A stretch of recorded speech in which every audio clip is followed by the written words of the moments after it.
ইউটিউবে video viral করতে হলে আমাদের 4টি নিয়ম মেনে কাজ করতে হয়। এই 4টি টপিকস বা 4টি বিষয় মেনে যদি আমরা ভিডিও তৈরি করি, তাহলে আমাদের প্রত্যেকটা ভিডিও মানে মিলিয়ন ভিউজ না আলেও অনেক কাছাকাছি ভিউজ কালাম আমরা আনতে পারি। এখন এই 4টে পয়েন্টটা কি?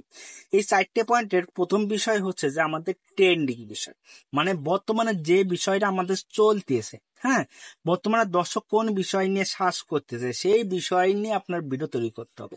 দেখেন, বর্তমান এখনকার সময় মনে করেন যে রোদের তাপমাত্রা বেশি বা আইপিএল খেলা হচ্ছে, তার সামনে 7 তারিখে এই রেজাল্ট বেরোচ্ছে, এই সম্পর্কে যদি আপনি টপ ট্রেন্ডিং বিষয় নিয়ে যদি আপনি ভিডিও তৈরি করেন, দেখবেন কি আপনার ভিডিওগুলো ভালো পরিমাণে সাপোর্ট পাবে।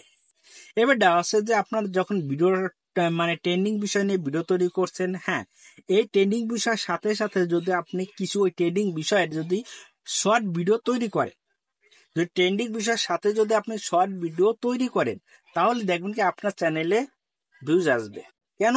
কারণ আপনি যে লং ভিডিও যেটা তৈরি করছেন তার থেকে আপনার শর্ট ভিডিও রিচ বেশি, যার ফলে কি আপনার শর্ট ভিডিও যেটা তৈরি করতেছেন এটা অনেক দর্শকের কাছে চলে যাচ্ছে, যার ফলে দর্শক আপনার চ্যানেলে চলে আসতেছে।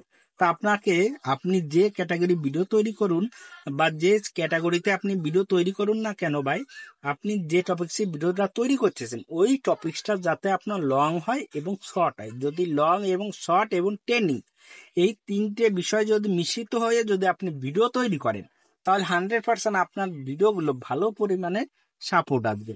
আর এছাড়াও যদি আপনার যদি ভিডিওটার থাম্বনেল যদি ভালো হয়, ভিডিওটার কোয়ালিটিটা ভালো হয়, ভিডিওর ভয়েস এডিটিংটা ভালো হয়, তাহলে দর্শক কলম আপনার চ্যানেলে অটোমেটিক চলে আসবে। যদি আপনার চ্যানেলটা খুব দ্রুত ভাইরাল করতে চান, তাহলে আপনি ট্রেন্ডিং বিষয় নিয়ে কাজ করবেন এবং ট্রেন্ডিং যে বিষয় নিয়ে কাজ করতেছেন, তাই সেই ট্রেন্ডিং বিষয়ের সাথে আপনার ওই ট্রেন্ডিং বিষয়ে শর্ট ভিডিও আপলোড করবেন, যাতে আপনার দুই দিক থেকে আপনার চ্যানেলে দর্শক আছে। যদি আপনাদের বুঝতেই পারি যে অল্প সময়ের ভিতর আপনার চ্যানেলটা ভাইরাল করতে হলে কি কাজ করতে হবে, তাহলে অবশ্যই ছোট ভাই হিসেবে মনে করে একটা লাইক, কমেন্ট, সাবস্ক্রাইব করবেন। ধন্যবাদ সবাইকে।